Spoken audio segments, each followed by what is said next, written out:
Sup guys, Shirley here. Today I'm going to be helping you guys get your new Elite Transmog set for Warriors, or any play class for that matter. And also working towards getting the Duelist enchant for PvP, which is Dreadflame, this really obnoxious, bright purple and kind of black smoky flame thing going on. And before people ask, no, this is not the belt or boots to this set. I have the belt hidden at the moment because it cuts off my tabard, and the boots are from the Prideful season in Miss Pandaria, the elite recolor of that. No, you cannot get them anymore. Anyway, going on. The goal for today is I'm going to be going over a few just arenas around Duelist rating, or on the climb, really, in between 2K and 2100 to get up to this thing. And I'm just going to kind of walk through my thoughts and choices within each match against things you're going to see commonly at that rating. These will be 2v2 arenas today as well. Obviously, you can get this in 3s or even RBGs, but I like 2s, oddly enough, just because you can turn on some music and relax. Like, I've done all these without any comms or anything, so you don't need to, you know, be calling out every strategy every step of the way to get to this point. So hope you guys enjoy the video rather, and we'll get to it. Alright, jumping in the first match here. Quickly flashing my talents on the screen there. Sorry, that was pretty quick. I'm running standard single target kind of burst build, except with Dreadnought and Disarm, because we're fighting a rogue, and you're going to see a lot of assassination rogue Sensus right now, because they're really strong. For some reason, Blizzard hasn't nerfed them yet, but I'm running with a Resto Shaman right now, fighting the Holy Paladin. My Azerite traits, if you want to know, I'm stacking 3 Lord of War at the moment for this, even though it's been nerfed again. It's still about the best thing I have, because RNG. Anyway, the Rogue opens with a cheap shot. I'm going to go ahead and hit him for a second, and we're going to fear off the Paladin immediately. I want to get some pressure on this Rogue as soon as I can, and that's why I go ahead and Stormbolt him. Immediately gets bopped by the Holy Paladin, so I'm going to go ahead and swap over. I was going to Storm on the Rogue anyway for my opener, so it worked out being able to cleave the Paladin here. We got Wings as well, which is great, but I'm going to come back in and start pressuring the Rogue some more again. I want to make sure that he has to play a little bit defensively rather than him tunneling my Shaman down. Speaking of my Shaman, when the Paladin ran past a Hodge and hide behind a pillar there, he got capped off by my Shaman. That was pretty heads up from him. And we succeeded in getting the Rogue to switch on me now, which is great, because I can just sit here and D-stance and tank him for a little bit. Now, I've got Disarm back up, too, so I'm going to go ahead and just use that on cooldown, basically. Anytime, I mean, he gets bopped here. That was a mistake, by the way, from the Paladin. I don't know why he decided to bop him, because I didn't drop a Warbreaker or anything. And now, after the bop getting purged, I can go ahead and do that.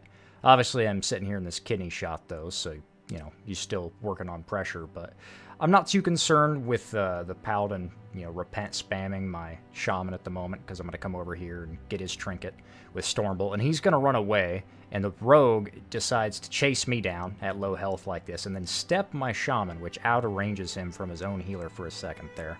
And he cloaks for some reason. I'm not sure why he cloaked. This team did some questionable things, but we got Bubble there off the Cap Totem from my Shaman as well, which was great. You know, that was pretty much for free. Didn't really have to pop any cooldowns. As you see, I've got my, well, you probably don't see it. I have Avatar backup now, which I go ahead and use here. Drop a Sharpen on the Rogue, and I didn't Warbreaker that just yet, because I wanted to fear off the Paladin, or stun him, rather. And then we go ahead and get the kill. So, that's first match, and you just want to keep up as much pressure on Rogues at the moment as you can, for the most part. Alright, for the second match here, we're fighting a Resto Druid and a Survival Hunter, not BM, actually. These are the talents I'm running. This is kind of a standard build that I like to run, except I'm swapping out for Spell Reflect for the Druid in case he tries to clone, or I can reflect Thorn's damage. Comes in handy. Maybe even reflect a trap, but that doesn't really happen too much these days. The idea here is I'm going to be pressuring the Hunter as much as I can, because the Druid's going to be constantly kiting me, and Survival Hunters have really good slows, so it's hard to just chase the Druid around. You're losing a lot of uptime that way. However, that being said, I will be trying to hit the Druid and pressure him as much as I can. One thing as an Arms Warrior in 2s is you really want to be obviously swapping a lot whenever you get some kind of cooldown out of somebody, but also just hitting whatever you can whenever you can. So if somebody is just going to kite spam you know, for ages. Just don't even go after him. You're just wasting your time. You'd be much better served, you know, hitting something else. Anyway, in the match here, I go ahead and get a nice chunk of burst on this guy. Now, it was a mistake charging him where he's kiting me after I go ahead and tell you guys not to do that. I should have charged the druid there and tried to get some damage on him. Chances are he would have kited too, so it didn't really matter at the end of the day. But we got some nice cooldowns out of that. Druid's coming in. He wants to clone spam my shaman here, so I'm going to go ahead and just sit in D stance. Luckily, my shaman trinkets in lines right there, so I go ahead and stun the druid up. And he trinkets that, but I'm getting a little bit of pressure on him as I can. We go ahead and drop another Sharpen on the Hunter here. I see that he's got it off the full clone, so I'm going to go ahead and parry. Just try to mitigate as much as I can, buy some time. He gets off another clone again. So I leap and pop my Rally Cry at the same time, just buying some time. Since survival is melee, you know, you can kind of kite them as a warrior. It's not super effective, but it works.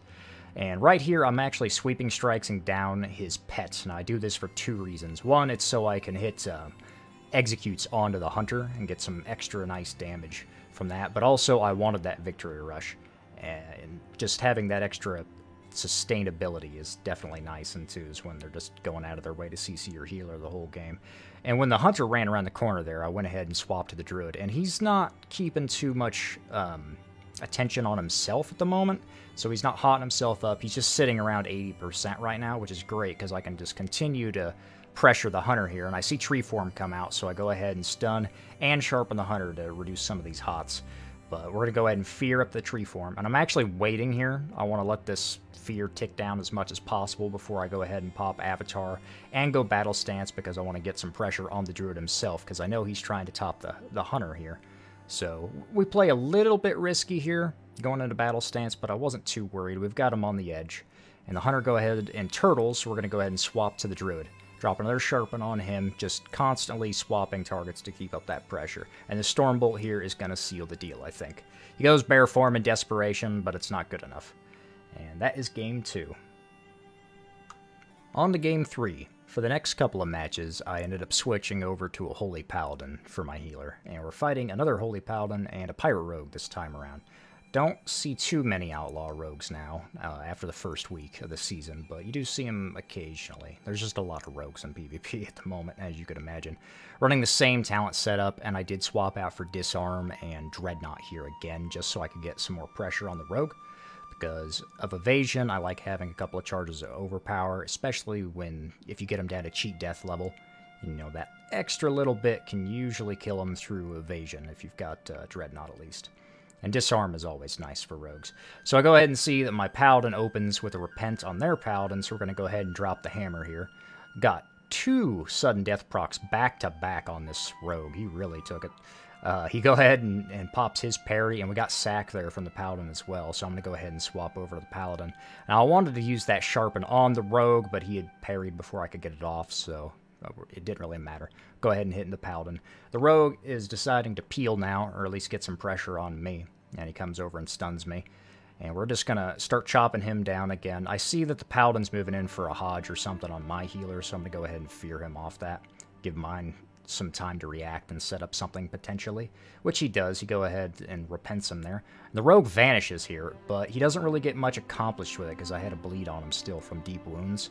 He go ahead and re-engages. I get bopped. This is great because it takes off all of his killing potential. And I'm going to go ahead and drop another Warbreaker on this rogue and just execute spam him here. And down he goes with a big crit. Those feel nice, but they don't happen very often. Alright, for the 4th and final match today, we're going to be fighting a Disc Priest and a Feral Druid. Now this comp can be pretty rough versus a warrior, especially on this map, being Blade's Edge, because you can get kited so hard that in Disc Priests and Ferals do a ton of damage. So I know I'm not really going to be able to one-shot anything here, so we're not going to go Dreadnought. I'm just going to go Anger Management and Storm, just for consistent damage throughout the course of the match. And Anger Management works really well, considering I'm running 3 Lord of War traits. So we're going to go ahead and start off on the Priest here, because I don't really like wasting time waiting for the Druid to open, but I'm going to try to go after the Druid as soon as I can here. Go ahead and start hitting the Priest, get a little bit of damage on him. I'm going to fear him immediately and stun over the Druid's opener on my healer so he doesn't get too much pressure accomplished. We're going to go ahead and Storm, and during that stun, my Paladin was able to get off a Repent on their healer, which was great. Now, I did get juked there by the Druid. That doesn't normally happen, I swear. But it doesn't really matter. We can go ahead and leap back up if you guys didn't know you could do that. I'm going to go ahead and burn my Trinket there out of that stun and just try to chunk this guy down. We're just applying a ton of pressure. And this Druid's panicking a little bit. He doesn't really know what to do because his healer's setting here, and he's just side strafing back and forth. But we're going to go ahead and keep up the pressure here. I go ahead and use a Stormbolt on the Priest there. I was waiting for the Hodge DR to come off. Just if you were watching the Gladius frames, at least there. And the Druid runs out of his Priest barrier, so I'm not sure what he was thinking there. He maybe could have lived, probably not, though. But that's going to wrap it up for today. I hope you guys, I don't know, learn something from this. Maybe I should slow it down and break it down even more in depth of what's going through my head. But this is just kind of a post-commentary session of this. Anyway, let me know what you guys think, and I will see you next time.